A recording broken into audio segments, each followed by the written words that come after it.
Voz Andina Internacional presenta Observatorio Internacional.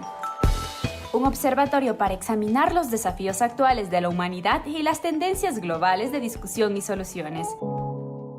Observatorio Internacional. Marco Romero, su anfitrión, entrevista a académicos de la región y el mundo sobre temas estructurales y de coyuntura. Bienvenidos.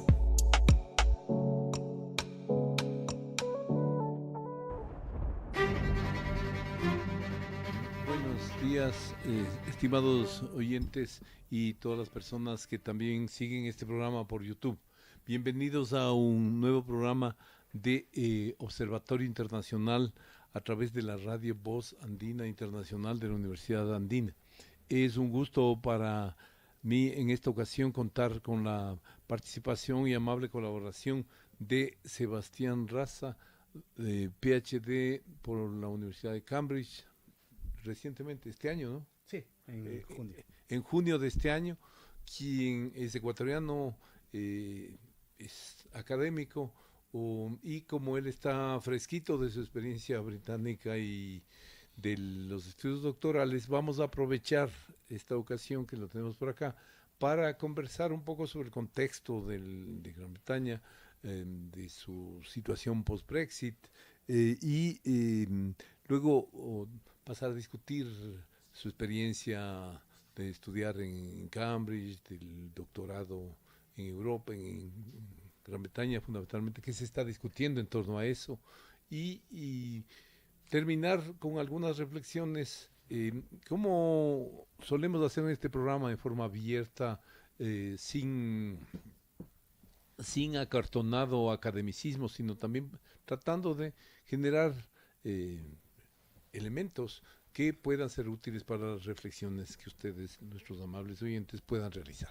Muchísimas gracias. Bienvenido, Sebastián, un gusto tenerte por acá. Siéntete en casa, esperemos que sea agradable este evento. Muchísimas gracias, Marco, gracias por la invitación. Yo estoy abierto a cualquier pregunta que puedas hacerme. Ya, listo.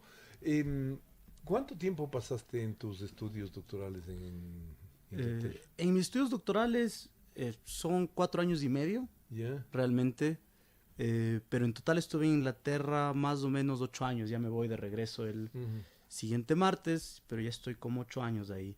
Es más, es muy curioso. Perdón, hiciste la maestría también. Hice mi maestría también allá. Ajá. Hubo un interreg, ¿no? Un periodo interval entre mi maestría y mi doctorado, donde vine a Ecuador por unos 7 meses. Yeah. Y estuve dando clases en la Universidad de las Américas, Yeah. en la Facultad de Derecho. Pero he estado viviendo en Inglaterra los últimos 8 años. De formación previa, tú eres sociólogo, ¿no? Soy sociólogo de la Universidad Católica. Sí. Yeah. ¿Qué te marcó más? ¿Qué te ilusionó? ¿Por qué te fuiste a estudiar allá? ¿Y cuál fue un poco, por qué aterrizaste en la ciencia política, básicamente? No, yo hice el doctorado en sociología. Ah, en sociología. Sí, es en el departamento de sociología, pero yo trabajo temas de teoría política y teoría social. Yo soy sociólogo de formación. En realidad nunca me cambié digámoslo así, de disciplina, a pesar de que mis estudios doctorales son ampliamente interdisciplinares. Yo descubrí una autora mientras estaba haciendo mi pregrado aquí, mi tesis de pregrado, que se llama Margaret Archer. Y antes yo tenía la idea de irme a Chile, pero encontré los escritos de esta profesora y se me metió entre ceja y ceja irme a estudiar con ella. Entonces apliqué para irme a Inglaterra, y mi plan era aplicar solo a la Universidad de Warwick, que es donde ella daba clases. Debido a consejos de familia y amigos, terminé aplicando a 3 universidades. En realidad 4, ahora que lo pienso: Warwick, Oxford, Cambridge y el LSE. Y luego tuve la suerte de ser aceptado en todas las universidades, y me tocó tomar la decisión de a dónde me voy. En realidad creo que la mejor decisión fue haberme ido a Warwick, a la universidad donde a estudiar con la profesora Archer. Y me fue muy bien, en realidad. Ella iba a ser mi tutora doctoral también, pero luego se fue a trabajar con el Papa Francisco. Ella fue la directora académica de la Academia Pontificia de las Ciencias Sociales. Me dio un espacio pequeño, estaba volviéndose eméritus en Warwick y honoraria en UCL, la University College of London, y me dijo: hagamos el doctorado allá. Me dio un espacio pequeño para yo desarrollar mi tesis doctoral con un poco de financiamiento. Y el momento del momento, luego de haberme leído y estar a las puertas de aplicar, me dijo: yo me voy a trabajar con el Papa, así que búscate otro tutor doctoral, yo te puedo ayudar. Pero eso es una especie de pequeña tragedia en Europa cuando te deja Te abandonan. suelto tu potencial o escogido Sí, director, ¿sí o no? sí, de hecho, porque ya los doctorados, al menos en Inglaterra, son menos una cuestión de ir a clases, más una cuestión de desarrollar una investigación con alguien con quien tú sientes afinidad. Entonces debes buscar a alguien que te pueda supervisar, que esté dispuesto a supervisarte y que te pueda ayudar a tener algún acceso a fondos para financiarte. Entonces, claro, cuando ella se fue, y era muy mayor la señora, en realidad tenía 70 y pico de años, y murió murió hace unos 8 meses. Entonces, en realidad, si se hubiese dado, hubiese muerto mientras yo... Estabas desarrollando tu trabajo. O sea, si hubiese muerto cuando yo hubiese terminado mi doctorado. Mantuvimos contacto hasta los últimos días de su vida, nos llevamos muy bien. Pero claro, ella me ayudó a dirigirme luego. Y ella me dirigió a Cambridge. Ella me dijo: allá hay un grupo de gente que hace cosas similares, ponte en contacto, tienes una propuesta fuerte, te lo pueden dar. Y así fue, así pasó y terminamos así. Antes de pasar a conversar sobre la propuesta y sobre el doctorado, ¿cuál era la característica o la orientación de esta profesora que más te motivaba? Ella desarrolló... Porque me parece bien interesante cómo fue luego al trabajar en Vaticano, ¿no? Sí, ella desarrolló un proyecto un enfoque que en Inglaterra se le conoce como realismo crítico. Yeah. Es un poco extraño, es bien académico. Pero yo creo no que... es dentro del plano de la teoría de las relaciones internacionales. No. Mucha gente cuando escucha realismo cree que tiene que ver con eso. Por ahí una... No tiene que ver con eso. Realismo crítico más bien viene de una orientación filosófica de un filósofo británico que se llama Roy Bhaskar. Es una tradición interesante que ve en Oxford, ¿no? A Roy Bhaskar la gente le conoce un poco más, las estudios de causalidad. Margaret Archer era muy amiga de Bhaskar. Yo lo conocí a Roy también. Justo el año que yo fui a Inglaterra fue el último año antes de que Roy muera. Y tienen preguntas epistemológicas acerca de la causalidad. Y Margaret desarrolla eso dentro de la sociología. Y lo que se pregunta a ella es cómo explicar la relación o el juego mutuo, como le llama ella, entre agencia y estructura, entre las acciones de actores que viven en el presente y las repercusiones en estructuras que los preceden temporalmente y que tienen una línea temporal más larga. Entonces, ella hizo estudios primero sobre instituciones educativas y cómo se transforman a través del tiempo. Entonces se llaman enfoques morfogenéticos y lo que busca es comprender precisamente esos momentos donde nuevas formas sociales emergen. Entonces ella tiene un análisis comparativo y muy interesante acerca del sistema educativo francés, ruso, inglés y alemán, de cómo sus formas particulares emergen en procesos de transición. Entonces eso se conecta mucho con mi tema doctoral, que es la crisis y la transición en momentos de crisis. Y luego en el Vaticano ella trabajaba temas de tráfico humano. Entonces, digámoslo así, dentro de su con alguna relación con la movilidad humana, que es uno de los desafíos más grandes que tiene el mundo hoy día. Por supuesto. Yo creo que ella, mientras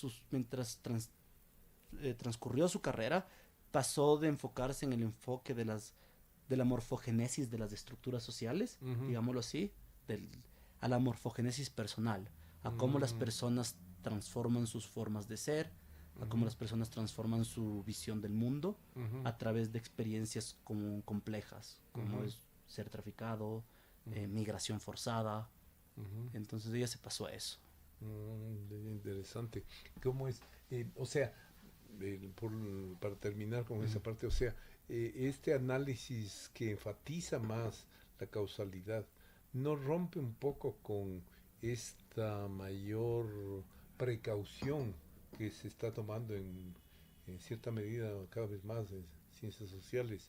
El sentido de que no es posible explicar. La causalidad es tan compleja, tan multidimensional, que asignar como factor causal la X o Y o la combinación Z, se vuelve mucho más imprecisa, volátil, incierta. No, yo estoy muy de acuerdo con eso, pero creo que el realismo crítico, yo ya no me adscribo al realismo crítico de ningún modo, pero creo que ellos te dan al menos una, digamos así, una forma de ver la causalidad que ya no es tan simplista. Ellos hablan de mecanismos generativos, de poderes emergentes, toman en cuenta la cuestión que muchos, pongámoslo en términos bien simples, que muchas estructuras humanas dependen de cómo están interpretadas. Entonces no es posible. En ese sentido tiene mucho de constructivismo también. Sí, mucho de eso. Entonces, claro, el realismo crítico tiene, digámoslo así, una noción de causalidad muy compleja y creo que eso es lo que lo hace atractivo a muchos. A mí, incluyéndome a mí.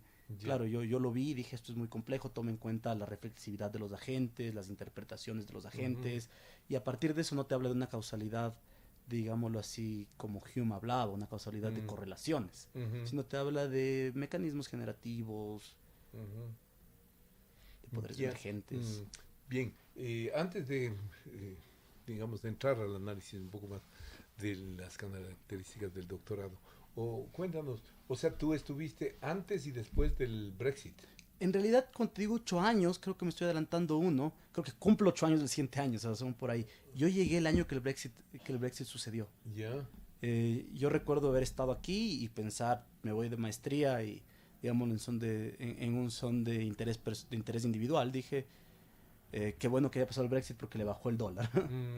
Y lo hace de una forma menos costoso. Sobre todo en un proceso de maestría donde el financiamiento no es total, es parcial, o no le toca ver cómo se mueve, cómo se complementa. Entonces, claro, yo me fui el año del Brexit. Recuerdo claramente, fue en junio, recuerdo yo me iba en septiembre de ese año, y el momento que veo que el Brexit sucede, bajó la libra esterlina, tal vez de unos 70 a 1.30.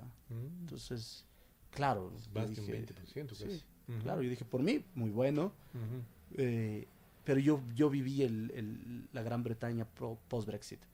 Claro, el proceso primero de llegar a un acuerdo con la Unión Europea que duró como 2 o 3 años. Luego el inicio del Brexit con la llegada de Boris Johnson, muchos primeros ministros. Mis amigos ingleses y la gente ya estaba escandalizada con cómo se cambiaba. Yo decía, esto es como Ecuador en el inicio del 2000. O sea, había un cambio. Liz Truss duró, ¿qué? 3 meses, 2 meses.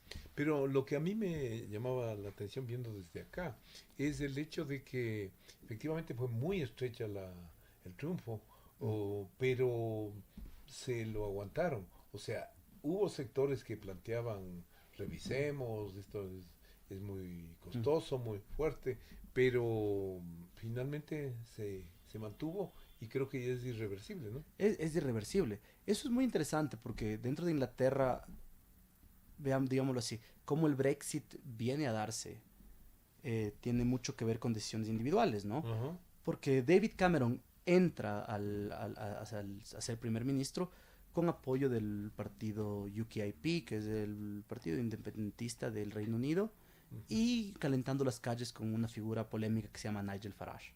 Y él tenía un acuerdo de darles un poco más de espacio a estos eurofóbicos, pero nunca era un acuerdo político que no requería un referéndum. Y no requería un referéndum que sea vinculante. En Inglaterra los referéndums no necesariamente son vinculantes. Eso es algo, es una diferencia, es un cambio bien brutal en Inglaterra, porque ahí el soberano, o la soberana sigue siendo la monarquía. Entonces, en realidad, esa idea de aquí es la voz del pueblo y hay que obedecer a la voz del pueblo, no sucede. No es que una consulta popular es de facto vinculante o un referéndum es de facto vinculante porque el pueblo no es el soberano. Entonces, hay muchos referéndums que se toman como, digámoslo así, como indicativos de la opinión pública prevaleciente. Exacto. Pero David Cameron, no se sabe por qué, decide hacerlo vinculante. Él toma la decisión de tomarlo como un referéndum que es vinculante. Lo cual es raro porque eso, digámoslo así, sí una característica de lo que algunas veces se llama populismo, es apelar a referéndums. Es decir, esto es lo que el pueblo quiere. En Inglaterra es de los primeros momentos que eso ocurre. Porque el pueblo no es del soberano. No es como no tienen una constitución que dice we the people, nosotros el soberano. Y eso es un cambio interesante. Y Cameron, cuando sale el resultado negativo para él. Claro, para lo que él esperaba. Para lo que él esperaba, él se fue. Y yo creo que ahí empieza una crisis de legitimidad ocasionada ahí. Sí. Los partidos se tienen que reacomodar. Labour no era muy Brexit y lo ponen luego a Jeremy Corbyn. Jeremy Corbyn es una persona que siempre fue un poco eurofóbico, no le gustaba Europa, pero él no tenía el favor de los simpatizantes Labour, porque Labour siempre, los laboristas siempre son un poco más cosmopolitas, abiertos. Y dentro del Partido Conservador, de los Tories, se empieza a dar ahí digamos así, un cataclismo, donde Boris Johnson pesca río revuelto. Hay una suerte de... ¿Es un populista puro y duro o no? En realidad es bien difícil hablar en Inglaterra de populismo por las características de su democracia, además, por la forma de votación que ellos tienen. Pero si lo pensamos a nivel retórico, a nivel de cómo él apela a la gente, cómo utiliza ciertos... Juega con simbolismo y todo. Juega con simbolismos, claro que sí. Por supuesto que tiene eso. Pero yo creo que él ya, bueno, en política no se sabe, ¿no? Pero yo no creo que él tenga la posibilidad de volver muy fácilmente Claro. por los otros partidos. Y bueno, han pasado ¿cuántos años entonces desde que están del post-Brexit? No se completa todo todavía, ¿no? O ya está totalmente cortado el cordón umbilical que le vinculaba con la Unión Europea. Imagino que debe haber cosas que no están del todo cortadas. Ya. No te podría decir cuáles, ni se me ocurre algo, pero por ejemplo ya la cuestión de migración ya es muy distinta. Hubo un año de transición donde a los estudiantes europeos aún les cobraban la tasa preferencial, Ya. que es como si fuesen locales, eso ya no es el caso. Sé que muchos financiamientos europeos para investigación ya no hay, y hay cada vez menos estudiante europeo en el Reino Unido. Tratados comerciales aquí ya están yéndose a terminar algunos, la gran mayoría. Entonces creo que ya debe haber algo que no está aún cerrado. cortado, pero digamos, si un 80-90% eso ya está, y es caso cerrado. ¿Y cómo se resolvió ese tema de que Irlanda sigue en la Unión Europea, no? Sí, Ajá. sí. O sea, porque se temía un poco que o le iban a bloquear o iba a ser una puerta de escape por allí. ¿Cómo resolvieron más o menos? Se genera burocracia, ¿no? Se genera burocracia y nuevas formas de control en fronteras que hacen las cosas más lentas. Ya. Entonces es eso básicamente. La opción fue más control fronterizo. Pero en términos económicos significó un mayor costo de la vida para los británicos. Por supuesto, y es bien interesante porque, claro, cuando hay momentos de crisis, que fue mi tesis doctoral y eso podemos hablar luego, Sí, lo pasamos. hay una incapacidad de tener, como yo defino las crisis, una incapacidad de tener información adecuada acerca de la situación. Claro, es muy diversa y peor en Sí. una fase como esta de que hay tanta información, fake news, etcétera. Y no se sabe lo que es, ¿no? Entonces, y también volvemos también al punto de la causalidad, ¿no? Inglaterra pasa por el Brexit, luego viene una pandemia y ahorita está con su peor crisis inflacionaria en muchos años. Una crisis inflacionaria impresionante del costo de la vida. Y claro, la gente le atribuye inmediatamente a la pandemia, porque es lo que... La pandemia, no al Brexit. Los medios, eso es un Ya. framing de los medios. Ya. Pero claro, la gente que es un poco más los observatorios de economía, dicen que en realidad sí la pandemia genera eso, pero la ralentización de la economía se da debido al Brexit. O sea, que no es pensable como Inglaterra no está creciendo, o más bien dicho, sigue decreciendo, en oposición a países pares. Ahora, el imaginario que tenían los impulsores del Brexit básicamente era de que, bueno, la Unión Europea les había frenado, de que el deterioro del peso relativo del país en el mediano y largo plazo era en buena medida culpa de eso. O sea, no hay cierta nostalgia o afán de restablecer algo parecido al Commonwealth. El Commonwealth fue uno de los mayores proyectos de la monarquía bajo la reina Isabel. Ella decía que era lo único que le quedaba. Y creo que ha habido intentos, pero el Commonwealth no es más allá de una dimensión simbólica importante. Hay ciertas ayudas económicas o ciertos tratados, pero son mínimos. En realidad, Inglaterra demostró que no es el gigante que era antes. Fue a pedir ciertos tratados con la India y le cerraron la puerta. O pues me has dicho, no le cerraron la puerta, le pusieron a la lista, a la cola. Ya. Pero eso es una humillación Es una humillación, claro. para el poder imperial y lo que hacía Sí. durante siglos ahí. Sí, entonces en realidad Inglaterra no se da cuenta, más bien ellos, mejor dicho, ellos pensaban que solos podrían negociar con economías que ahora son mucho más grandes, tal vez no en términos absolutos, pero eran mercados emergentes que tienen poder y que a mucha gente les interesaría negociar con ellos. Claro. Sí. Ahora, el tema migración era realmente un tema muy sentido, muy sensible para la población. Realmente es otra cuestión interesante, porque yo creo que ahora en Inglaterra hay muchas figuras un poco controversiales, por decirlo menos, como Suella Braverman, Priti Patel, que son las, ¿cómo se dice?, ministras de Home Office, o sea, los que hacen cuestión de exterior. Y ellos han adoptado un discurso muy xenófobo. Así. Y unas prácticas muy xenófobas en realidad. Había todo lo del bote, ¿no? O sea, no sé si viste eso del barco, que les metieron a los migrantes en un barco para que no entren por la frontera. Como se quiere hacer ahora en las prisiones flotantes aquí en Ecuador. Es terrible. Y en realidad les cuesta más. Es más caro, es más costoso, porque ellos les tenían en hoteles en Londres hasta que cumplan el periodo para ser refugiados o para hacer el claim de asylum, para ser asilados. Y en realidad ellos tomaron reacciones que son económicamente contraproducentes, en realidad, porque los mandaban a Ruanda, tenían un tratado con Ruanda para deportar gente, así no seas de allá. ¿En serio? Sí. Y tenían luego lo del barco, que es para no dejarles entrar y que no puedan tener ahí una ley donde si tú estás adentro puedes pedir, se facilita el proceso de pedir asilo.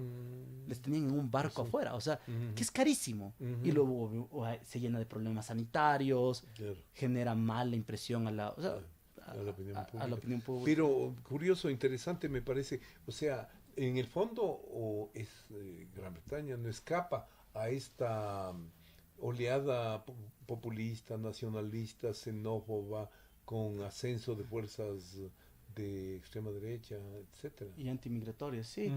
Claro, no escapa a eso, pero yo creo que la cuestión en Inglaterra tiene una, digámoslo así, podemos hablar un poco más de eso, tiene una historia un poco más larga y compleja. Claro que sí. Y no me refiero, no quiero irme así como los historiadores lo hacen muy bien a un siglo pasado, pero el primer discurso eurofóbico lo da Margaret Thatcher. Thatcher da el famoso discurso de Bruselas, se me escapa el año, pero es el primer discurso eurofóbico. Y es bien curioso, es bien curioso que alguien que está muy a favor de los mercados, estoy siendo muy cuidadoso de no usar el término neoliberal porque eso significa cualquier cosa, pero alguien que está muy abierto a los mercados y a la movilidad y libertad individual, alguien que era, digámoslo así, que era influenciada por, o más bien dicho, aconsejada por Hayek. Y Hayek pensaba que hasta la movilidad humana debería regularse como un mercado. O sea, que la población debería moverse en términos de oferta y demanda y competencia. En realidad el supermercado más grande del mundo es la Unión Europea. En todo sentido. Así es, claro, es una potencia comercial. Es una potencia comercial e internamente permite la movilidad de personas, de trabajo, de mercancías, de capital. Y alguien que está tan a favor de mercados se opone a unirse al supermercado más grande. Bueno, siempre fue muy especial la posición británica frente a Europa y a la Unión Europea en particular, ¿no? Sí. O sea, como que le veían como una amenaza, como una consolidación de ese bloque, no le parecía, como que le reducía sus capacidades de influencia. Sí, de hecho, pero lo que yo te quería decir es que la mezcla, la confluencia ideológica en Inglaterra es bien interesante, claro. Porque por un lado tienes Thatcher, o sea, una persona muy pro mercado, pero eurofóbica. Por otro lado hay muchos conservadores que van más con el discurso de Churchill. A mí me parece bien curioso la gente que se dice de derecha, al menos en nuestras latitudes, que le tienen a Churchill y a Thatcher de ejemplo. Son dos figuras muy distintas. Churchill era una persona muy pro-europea. Él pensaba que después de la guerra Europa tenía que estar junta realmente para contenerle a Alemania, pero él creía en un tipo de integración europea, de algún modo. Así es. Entonces tú ves ahí un mix ideológico, y bueno, todos los que están ahora en el poder en el Partido Conservador, desde Boris Johnson hasta Jacob Rees-Mogg, Liz Truss, son fanáticos de Margaret Thatcher. Lo muestran mucho en cuestiones simbólicas, en distintos discursos. Jacob Rees-Mogg decía que él, cuando estudiaba en Oxford, en su casa tenía, bueno, su habitación universitaria, tenía una foto de la reina al lado de una de Thatcher. Boris Johnson se declara... Boris Johnson es extraño porque él es un thatcherista, claramente, pero al mismo tiempo él es muy fanático de Churchill. Él fue el que reeditó él estudió clásicos y reeditó los discursos de Churchill y les hizo un prefacio que fue muy famoso y se vendió mucho. Entonces es bien curioso cómo hay este boom ideológico. Y si tú te das cuenta, el tiempo del Brexit, empieza a haber muchas películas sobre Churchill. Y muchas películas de la Segunda Guerra Mundial. Entonces hay, digámoslo así, póngalo simple, los conservadores en Inglaterra están en un río ideológico del que no pueden salir. Ya. Bueno, ¿y qué crees tú qué evaluación hacen los británicos de la decisión tomada a estas alturas? Yo creo que mucha gente se arrepiente. ¿Ah, sí? Yo creo que la gente de a pie está arrepentida en su gran mayoría. Creo que los conservadores van a perder la siguiente elección. Creo que es muy difícil que la ganen. Pero no veo la posibilidad de dar marcha atrás. Claro. Primero, la Unión Europea no les va a dejar. Así es. La Unión Europea no les va a aceptar con los brazos abiertos. Les va a tomar algunos años. Segundo, yo creo que cualquier intento de revertir eso va a recalentar las calles y les va a sacar a los conservadores del closet, digámoslo así. Les va a sacar de nuevo a las calles a calentar calles. Claro. Y en realidad en Inglaterra tal vez la gente no habla mucho de eso acá, pero hay muchos grupos urbanos súper conservadores, de gente joven. Hay la Liga de Defensa Inglesa con... No parecidos a los movimientos de Le Pen, así de Francia. Son un poco más hooligans. Así, Sí, es un poco más gente que pelea. Hay zonas de Inglaterra como Luton, que está tomada por ellos. Un chico que se llamaba Tommy Robinson, que estuvo preso, era el líder de esa banda. Y ellos tenían conexiones con Nigel Farage, Nigel Farage con el Partido Conservador. Entonces ellos calientan calles, tienen la capacidad de calentar ciertas zonas que tienen mucho riesgo. Y yo creo que cualquier intento de revertir el Brexit va a calentar a Nigel Farage, estas figuras van a volver a salir a la opinión pública. Ahorita están escondidos. Yo ya sigo mucho las noticias, sobre todo porque a mí me parece, hay algunos personajes como Jacob Rees-Mogg que me parece cómico. Es cómico, es como viajar al siglo XVI. Una persona muy conservadora en su forma de ser, de vestir, de hablar. Me encanta verles por eso, porque me parece hasta chistoso. A veces veo hasta los debates del Parlamento y yo creo que ahora están escondidos. Ahora están con la capa baja y intentar revertir el Brexit sería darles espacio para salir. Y finalmente, ¿qué tal lo hizo Gran Bretaña frente al COVID? Muy ambivalente. Yo creo que Boris Johnson fue una persona que no supo manejarlo bien. Hubieron muchas... ¿No le afectó? ¿No fue uno de los causas de su salida? ¿No más, o sí? La causa de su salida fue el que él rompió las propias reglas que pusieron para el Brexit. Entonces, yo creo que Inglaterra tenía una actitud, tuvo un programa de vacunación relativamente exitoso. Pero creo que de eso no se habla mucho, porque todos los países europeos, la gran mayoría tuvo un programa de vacunación. Sí, pero qué sé yo, al menos yo no recuerdo haber escuchado en Inglaterra cosas como la que se discutía en España o en Francia, donde el presidente Macron se lamentaba el nivel de dependencia de abastecimiento externo, de máscaras, de antibióticos, de respiradores, etcétera. Entonces que mostraba, incluso apelaba a la necesidad de restablecer una seguridad alimentaria, etcétera, ¿no?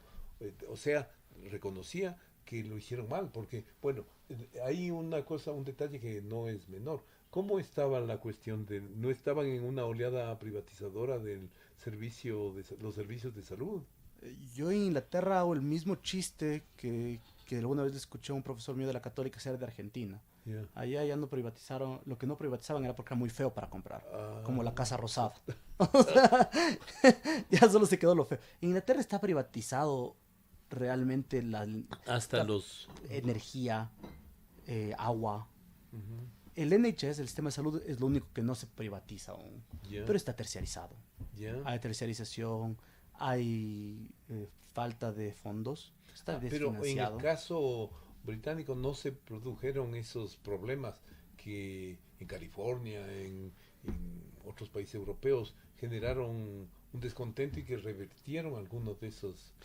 No, yo creo que el NHS nunca ha sido creo que el NHS es otra dimensión simbólica del Estado inglés, que se genera con el Beverly Report. Entonces, en realidad, la forma de hacer a la gente obedecer las reglas, la frase era, stay home, quédate en casa y salve el NHS. Salva vidas y salve el NHS. Entonces había la noción de no hay cómo ponerle mucha demanda al sistema de salud porque se va a caer. El NHS es muy importante para los británicos simbólicamente. Fue, como dice la gente de izquierda, fue el resultado de muchas luchas acumuladas. O sea, sí fue un logro social. Histórico. Un activo histórico, exacto. El NHS es eso en Inglaterra y yo creo que tanto gente de derecha como de izquierda le quiere. Entonces nunca se ha privatizado, pero sí está muy desfinanciado. Muy desfinanciado. Y ya pasándose al otro evento de estos últimos años, al tema de la invasión rusa a Ucrania, no fue visto, al menos desde acá, yo con lo que seguía, como una oportunidad para restablecer sus blasones, redorar sus blasones como potencia, impulsando el enfoque más pegado a las tesis norteamericanas y absolutamente muy activista, ¿no? Sí, yo creo que, claro, una forma de analizar lo que hace la gente o lo que toman decisiones los gobiernos a nivel internacional es ver una teoría más realista de las relaciones internacionales, juegos, digamos, juegos de poder, teoría de juegos, etcétera. Pero yo creo que en Inglaterra lo que hay que entender muy bien y que explica mucho es lo que te contaba del desastre ideológico del Partido Conservador, de las figuras simbólicas. Johnson, por un lado Thatcher, por el otro Churchill, y Boris Johnson quiso ser el Churchill del momento. Él quiso ser el salvador de Europa y se lo notaba, él fue a Ucrania, lo tomó como salvar Europa, pero yo creo que más que por alguna cuestión de intereses internacionales, lo hizo para... lo hizo por una cuestión simbólica de recuperar la imagen de Churchill que él ha querido construir en los últimos 5 años. Él se creía el nuevo Churchill y él se ve como Churchill realmente porque ambos fueron periodistas. Ambos fueron periodistas. La columna de Boris Johnson era muy leída. Hasta ahora creo que sigue escribiendo. Muy leída y es una columna llena de mentiras. ¿Así? Sí. O sea, es una columna... Él escribe bien. Claro, fue a Oxford, en el modelo Oxford y Cambridge. Les toca escribir 2 ensayos a la semana. Entonces están acostumbrados a escribir mucho, a producir. Pueden escribir en una noche un ensayo. Tienen una forma muy particular. ¿Qué utilizan el ChatGPT o...? No. No. Como auxilio. No, ahora ya quizá, pero es el modelo de educación en Cambridge y Oxford que es muy, muy fuerte. Son 8 semanas muy intensas cada trimestre. Entonces yo creo que él está acostumbrado a eso, a escribir rápido, a escribir bien. Y él escribía cosas, creo que alguna vez le encontraron hasta una mentira en una de sus columnas. Sí, escribía cosas que no eran ciertas. Por ejemplo, en Inglaterra es un país muy interesante porque tienen unas tradiciones o gustos. Ellos se precian de tener mal gusto. Yo siempre digo eso. Cuando uno va a los tés ingleses y te ponen los sándwiches en el medio, en realidad las combinaciones son muy malas. Y una de las cosas que a ellos les gusta mucho es unas como papas de funda que viene con sabor a cóctel de camarón. Es horrible. Es horrible y creo que a nadie le gusta. Y creo que en algún momento hubo una cuestión de regular comida frita rápida en la Unión Europea. Y Boris Johnson escribió una columna diciendo nos quieren regular nuestras papas con sabor a cóctel de camarón. Y las reivindicó y esto es nuestro y esto tiene que ser británico. Entonces él siempre hace eso. Los británicos se precian de tener mal gusto y Boris Johnson es la persona más británica en ese sentido. Él es chistoso, él siempre, por ejemplo, se viste ridículamente cuando sale a correr. Y yo creo que lo hace a propósito para que le encuentren una entrevista y hace algún chiste de cómo está vestido. Él siempre lo hace. Es como un performance. Y ahora para cerrar ese tema más macro, o sea, se ha escrito mucho de que estamos ante una crisis de la democracia hoy día en el mundo. Y parte de eso también es el deterioro, la pérdida de capacidad aglutinadora de los partidos políticos. ¿Eso también se produce en Gran Bretaña? Yo creo que en Gran Bretaña es un espacio muy interesante, porque yo creo que comparativamente su esfera civil es más sana que la americana, por ejemplo. No creo que tan sana como la alemana. ¿A qué me refiero con sana o no patológica? Yo creo que ahí la gente sigue leyendo los periódicos, Creo que los periódicos, tienes la BBC, que mucha gente le critica de todo, pero yo creo que la BBC Es de los serios, serios. es un análisis serio.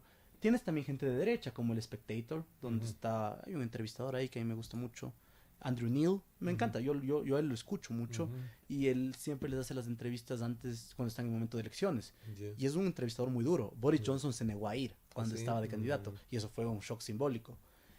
También tienes los periódicos como The Guardian, que es financiado por un fideicomiso, es tradicionalmente más de izquierda, la gente lo sigue leyendo. Tienes el que yo le digo el Torygraph, que es el Telegraph, que es de los Tories. Sí es cierto que tienes periódicos más de derecha, pero digamos así, en periódicos más populares tienes el Sun y el Daily Mail. El Daily Mail se ha vuelto más hacia la izquierda. El Financial Times, normalmente algo de derecha, se ha vuelto mucho más centro y anti-Brexit. The Economist también es un poco más, se ha vuelto más liberal de centro. Entonces tienes una esfera civil aún activa. La gente aún compra periódicos, los periódicos se han ideado nuevas formas de financiamiento que tal vez no tienen que ver mucho con papel, sino con suscripciones digitales. Y eso ha permitido que la discusión, que los partidos sigan siendo importantes. Porque claro, la gente de partidos va y escribe en periódicos, le siguen siguiendo a la gente que está en partidos. Tienen un modelo de democracia distinto. Yo creo que ahí los partidos siguen moviendo. Y hay esto de las, como suelen decir en Estados Unidos, de las puertas móviles, de que entran al Estado, entre la academia y el servicio del Estado. Por supuesto. Allá todo está más mediado por, no necesariamente la academia, porque la academia británica es gigantesca, demasiadas universidades. Pero claro, ¿cuántas habrá más o menos? 120 y pico. 128, 133 creo que vi el otro día. Una cantidad absurda de universidades. Que viene por un proceso de que a las politécnicas en el 92 les volvieron universidades, el proceso de fundación de las nuevas universidades en los 70. Es un proceso ridículo, hay demasiadas universidades. Pero las puertas giratorias de allá se dan a través de los think tanks, los tanques de pensamiento. Hay uno muy famoso que es del de... ¿cómo se llama? Creo que es el Instituto de Economic Freedom. Es el de bien de derecha. El que lo funda Thatcher. Y ahí están todos los Thatcherites. O sea, de ahí... Pero también tienes otros más de izquierda, tienes otros más de centro. Hay pluralidad. O sea, yo creo que en Inglaterra lo bueno es que dentro de la medida de las cosas hay un pluralismo importante en opinión. Hay espacios para distintas posturas. Yo creo que el Brexit, además del daño material que pudo haber hecho el país, es el daño simbólico, digamos así.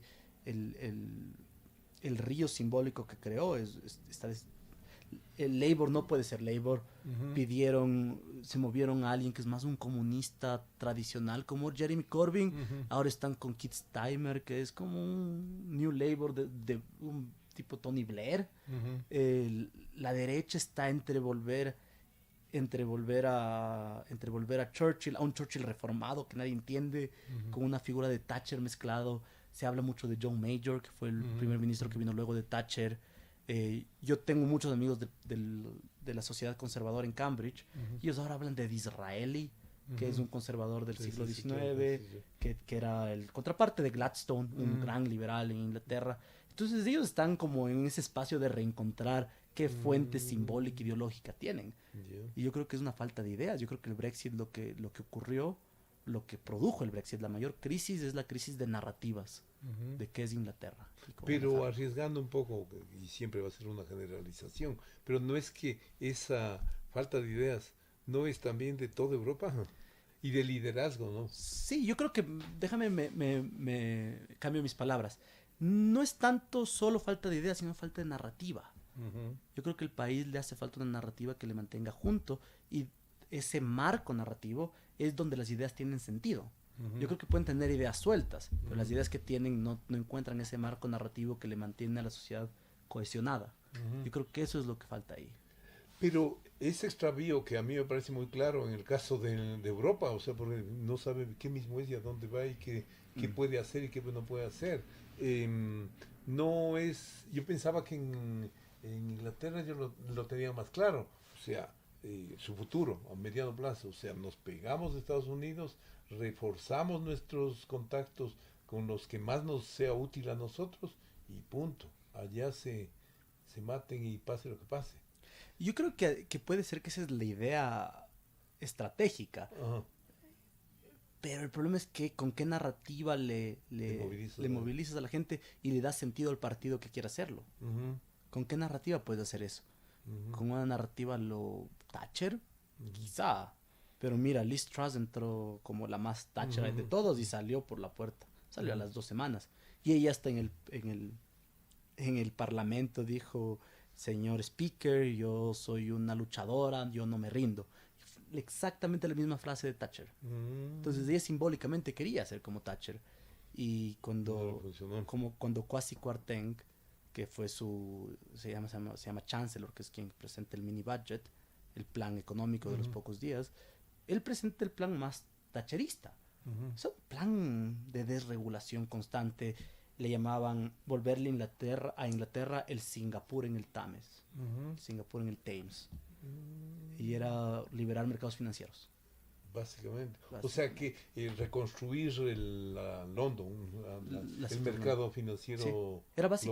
Era básicamente eso, desregular todo y financieros y hacer que la riqueza financiera venga a Londres. Y eso se cayó en 3 semanas, porque no hay una narrativa. Pueden tener esa idea. Y hubo un debate muy interesante que tal vez a quienes escuchan este programa les puede interesar. Un pensador, ¿dónde debe ser él? Debe ser alemán, quizás. Si tal vez me equivoco, se llama Queen Slobodian. Él escribió un libro recién que se llama El capitalismo, las rupturas, las fisuras del capitalismo, en inglés Crack Up Capitalism, que es una historia acerca de las zonas económicas de desarrollo. Estas zonas especiales donde no hay reglas, básicamente las sedes, creo que se llaman. Sedes, claro. China usó, otros países han intentado. Y Slobodian es un economista que hace historia intelectual. Entonces él tiene su anterior libro que fue muy famoso, que se llama, se me está yendo el nombre, Globalistas, el fin del imperio y el inicio del neoliberalismo. Slobodian. Él es muy bueno. Y en realidad en este segundo libro lo que él muestra son estas sedes especiales de desarrollo y él dice ninguna funciona realmente, y la parte ideológica atrás es destruir la democracia, es no dejar que el pueblo soberano o que la gente tome ciertas decisiones, sino dejar libres mercados, básicamente. Y él analiza esto. Y esta es la parte que es lo más interesante, lo que te iba.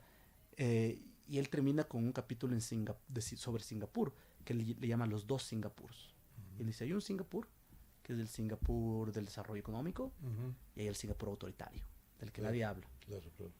Kwasi Kwarteng, cuando deja de ser canciller, escribe una reseña del libro de Slobodian y dice, sí, él tiene razón, yo quería que Inglaterra sea Singapur. Y Slobodian responde y dice, él no se da cuenta que el Singapur que él quería era el autoritario. Pero es un modelo como esos implica, claro, concentrar la atención en lo financiero, en un espacio de comercialización para todo el mundo, como es Singapur, o sea, reproducir y reducir el peso a los sectores productivos directamente. Exacto. Sí. Yo creo que Inglaterra, eso es Thatcher. Thatcher quiso hacer lo mismo, ¿no? Thatcher pensaba que Inglaterra ya no tendría que ser industrial y tendría que ser un espacio financiero principalmente. Y eso solo va a acelerar el proceso de desindustrialización que Inglaterra ya lo tiene, ¿no? O sea, nuestras élites guayacas que en el máximo del regionalismo, bueno, a comienzos de este siglo, o plantearon el construir a Guayaquil como el Singapur de este lado del Pacífico, o a lo mejor tenía algunas influencias de Gran Bretaña. No sé. Yo sé que Thatcher sé que esa idea de volverse Singapur es algo que los thatcheristas lo tienen así como... Y es bien interesante porque Slobodian te cuenta la historia de una forma tan interesante. Él te da un ejemplo que a mí me parece fascinante, que es que más o menos por los 80 había unos índices de libertad. Y que los países que salían con mayor índice de libertad no eran los países con mercados más abiertos. Y es el hijo de Milton Friedman, en un instituto que él trabajaba, que dice como que no, eso no puede ser. Y ese rato él dice, transformemos esta forma de medir la libertad. Y transforman el índice y de suerte le sale Singapur arriba. Ellos no sabían que Singapur iba a salir arriba. Y que así es como empieza la obsesión de esta gente de extremo abiertos mercados, su obsesión con Singapur. Ahora, ya para ir aterrizando en lo de la academia, o sea, sería un esquematismo burdo el pretender que Oxford, Cambridge la London School, etcétera, tienen una propensión hacia más progresismo, más derecha, o sí. Yo creo que sí hay ciertas propensiones que tal vez no se dan a nivel de línea formal de la universidad, Ya. sino de tipo de estudiantado y tipo de carreras que hay. Ujú. London School of Economics siempre ha sido un espacio para gente más progresista. Mm, Eso es innegable. mm, Ahí la reinvención de las humanidades a la luz de las ciencias sociales se perfiló como estudio sobre pobreza y desigualdad y fue financiado por la Sociedad de los Fabianes, que es gente de izquierda, sacan el Beverly Report, han estado siempre atrás de fortalecer el estado de bienestar. Es gente progresista el LSI. ujú, ujú. Eso no quiere decir que ahí no haya habido gente de derecha como Karl Popper. Claro. O sea, Pero entonces en lo que tú dices, en las ciencias humanas en Gran Bretaña no hay la crisis que existe en otros, en el resto del mundo. de que hay gente solo de un lado. No, en el sentido de que atraen menos a los estudiantes, de que Mm. como que tienen menos salida, menos legitimidad, aceptación de la población y que no te dan unas opciones de ubicarte en el mercado o seguras. No, yo creo que ya las ciencias humanas y sociales sí te dan eso, porque ahí hay mucho trabajo de consultoría, de ser analista. Las ONGs estas Sí, globales, sí, sí. Oxfam, etc. Sí hay trabajo ahí. Bueno, no como si haces algo financiero o programación de Claro. computadoras, Mm. pero en realidad sociología, por ejemplo, que es algo que uno puede ver las estadísticas, es el curso que más ha crecido en los últimos 5 años. Ah, no, qué Y- interesante. Pero no sé si tú has sabido Aquí cómo está la terrible, católica. Exacto. terrible. Y conversábamos en un programa anterior aquí también con un docente de larga data de Estados Unidos, o Michael Handelsman, que nos decía que en Estados Unidos es una crisis terrible de las ciencias sociales y de las ciencias humanas. Entonces, me parece bien interesante. Yo creo que en Inglaterra, claro, por un lado sí puede ser que no, que las carreras de STEM crecen más. Sí hay una actitud a hacer desde el Estado de financiar menos las humanidades y ciencias sociales, pero yo no creo que es comparable con lo que pasa aquí. Ujú. Por ejemplo, es el ejemplo que te iba a dar. En Inglaterra, tradicionalmente, la gente que viene de élite, de colegios privados caros, como Eton, Ujú. van a estudiar clásicos, van a estudiar historia. Mm, Es lo que te contaba, sociología le pasó por primera vez historia. Y ya. eso es icónico en Claro. Inglaterra. Y van a estudiar un programa que se llama PPE, que es Ujú. Filosofía, Política y Economía, que ahora lo da Oxford, lo da York, Goldsmith lo renovó y da un muy buen programa. Pero en Oxford ese programa está muy asociado con gente que termina trabajando en el sector público y principalmente en la política, o sea, a nivel de primer ministro. Ya. Rishi Sunak estudió PPE, Ujú. Liz Truss estudió PPE, Boris Johnson estudió clásicos, David Cameron estudió PPE, Ujú. todos salen del mismo grupo PPE. Ujú. En realidad, si tú me preguntas a mí qué pienso yo del programa PPE, yo creo que es un programa interesante, un programa ¿Qué es política? El público? se llama Política, Filosofía y Economía. Ah. Ujú. O Filosofía, Política y Economía. Es un programa interesante, es un programa difícil de replicar. Lo estamos intentando en la Católica. Pero eso necesitas un mercado sustancialmente más grande, o sea, interés de la población por esos temas, posibilidades que te potencien para ingresar al mercado. Sí, pero yo creo que el hecho de que esté economía ahí sí te da esa cuestión, porque mucha gente hace cuestión financiera, pueden terminar en la banca también. Por Claro, ejemplo, Rishi Sunak estudió PP y luego trabajó en la banca, Ujú. porque sí aprende ciertas herramientas económicas. Pero yo creo que es un programa bien interesante. Ujú. Creo que el de Oxford no se ha renovado en mucho tiempo, es una historia, podemos conversar en otro momento, porque ahorita yo vengo haciendo investigación acerca de los programas PPE. Ujú. Eh, Porque hay en varias universidades. Empieza en Oxford en los 30, si no estoy Ya. mal. Y empieza como reacción al LSI también un poco. Es una cuestión bien interesante. York lo adopta. Ya. Luego en Goldsmith hay un profesor muy famoso que escribió, recién me dijeron que le contacte. Él escribió un libro que William Davis. Ujú. Él escribió un libro que se llama Nunca dejes que una crisis se Ah, dañe. sí. Never let a Sí, crisis go sí, sí, to sí. waste. Ujú. Sí, Se desperdicia. se desperdicia, así debe estar traducida. Ujú. Él escribió ese libro. Ujú. Él le contrataron en Goldsmith para que renueve el programa PPE, para que Ya. genere un nuevo tipo de programa PPE. Mm. Y él hizo una discusión gigantesca de la cual yo no estaba enterado, en el 2009-10 diciendo el programa PPE debe reinventarse a la luz de la crisis financiera. Él estudió en Oxford, él es uno de los economistas en el Reino Unido más famosos, y yo recién estoy hablando con un profesor mío que se llama Nicholas Gain. Le dije, mira, estoy en esto del PPE acá buscando información para recrear eso aquí en la Universidad Ecuatoriana.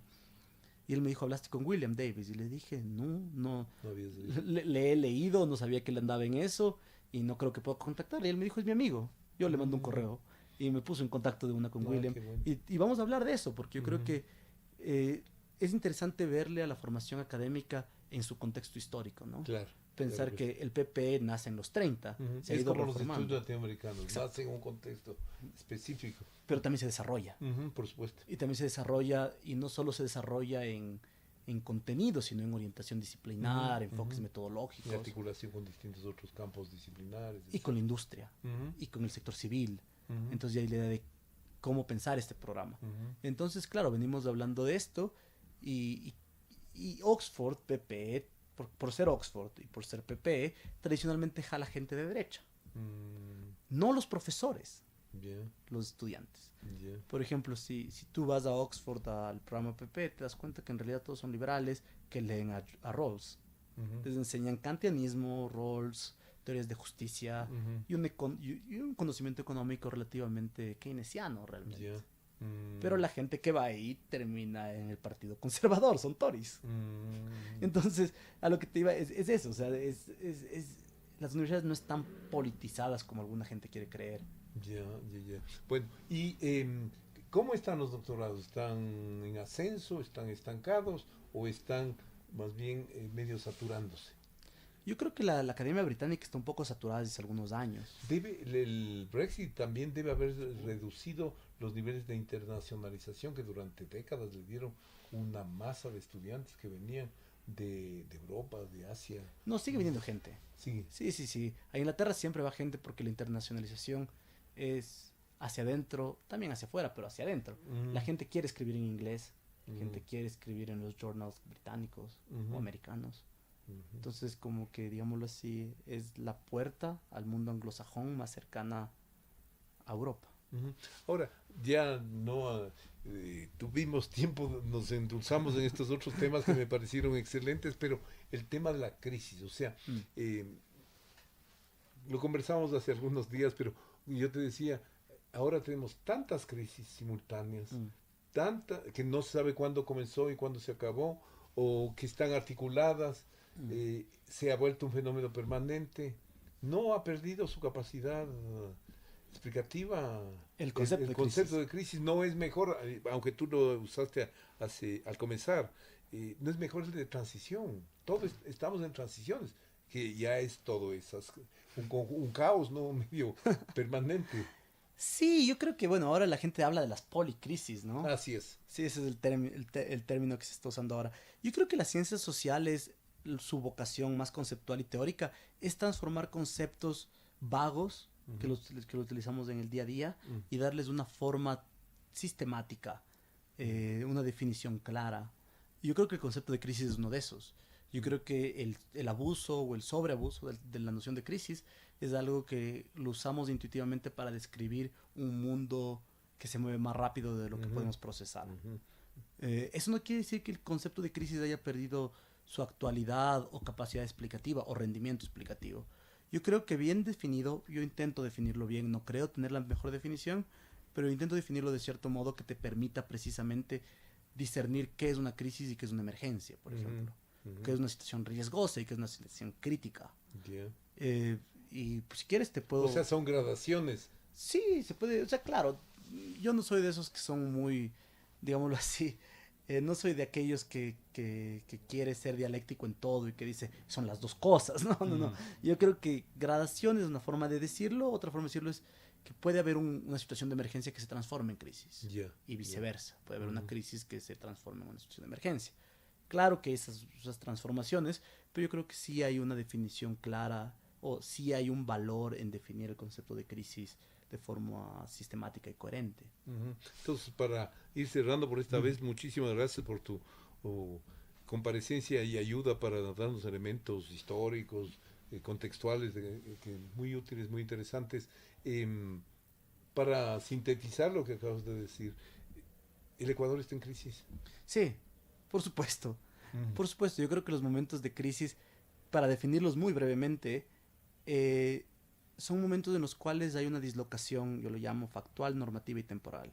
Es decir, cuando no hay una noción clara de hacia dónde vamos, el timón normativo, qué es lo que se debe hacer, no hay una noción clara de qué es lo que está pasando, ¿no? La parte más fáctica de la realidad, no entendemos bien qué es lo que está pasando, no hay un manual que te diga cómo entender la situación. Y la dislocación temporal, que es que no sabemos qué es lo que va a venir luego. Es decir, digamos que la gente en su día a día, de forma muy intuitiva, planea su vida en cuestión de trayectoria. Voy a la universidad, me gradúo, consigo un trabajo, me caso. La crisis es cuando esa lógica, ese esa lógica itinerario temporal ya se no rompió. funciona. Y eso a nivel de sociedad puede ocurrir. Entonces, por eso digo, dislocación factual, normativa y temporal. El Ecuador yo creo que está en eso. Y yo creo que un hecho de que esté en esa situación es que nos llamamos a cada momento gobiernos de transición. Desde hace 6 años estamos en transición. ¿Transición a dónde? No sabemos. ¿Transición desde dónde? No sabemos. Hay, ahora sí, para terminar, la última pregunta. En eso que acabas de describir, que me parece muy adecuado, ¿no hay también, sí, tú lo dijiste hace un rato, es una generalización la academia o las academias, pero no hay una responsabilidad de las ciencias sociales también? Y allí es una cuestión que siempre discutimos, o viendo la trayectoria de sociología de la católica, por ejemplo, a la cual yo estuve vinculado casi las 2 décadas pasadas.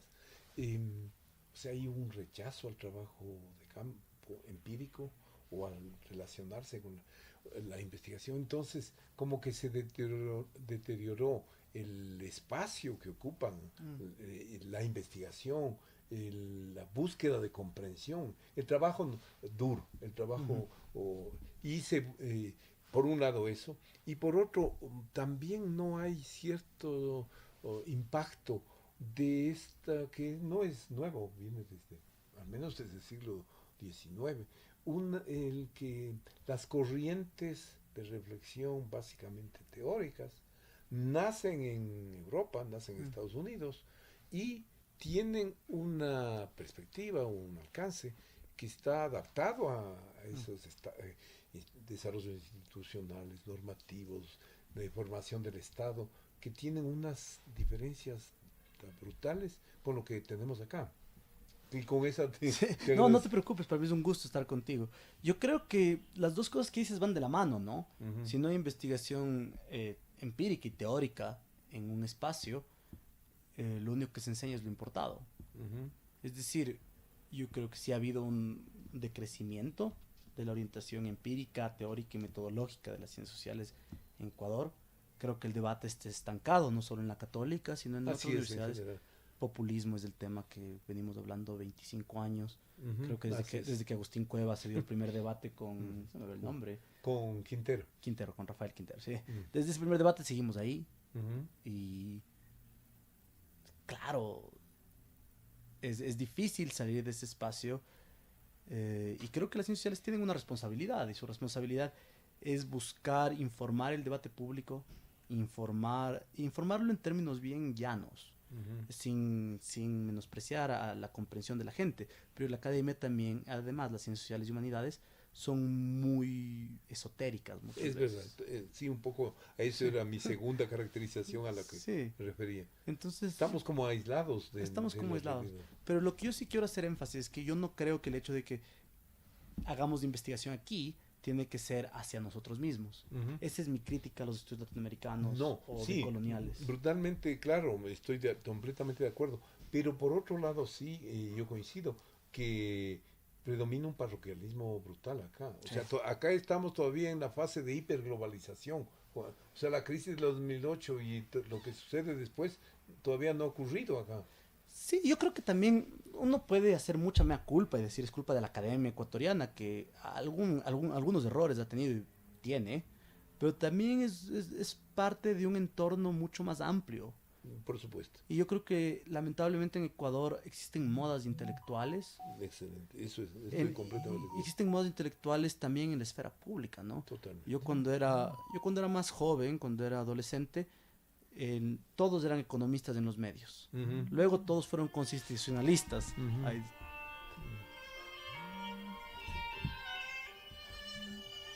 Y ahora todos son consultores políticos. Así es.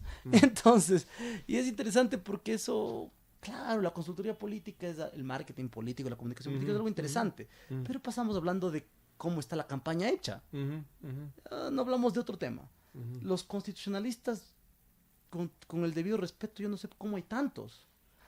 Hay gente muy buena, hay constitucionalistas muy buenos y de peso en este país, pero ahora todos son constitucionalistas. Ujú. Y llega el punto que uno dice, ¿qué significa ser constitucionalista? Son modas intelectuales que ocurren. Ujú. Me imagino que por la nueva constitución del 2008 todos hicieron constitucionalistas.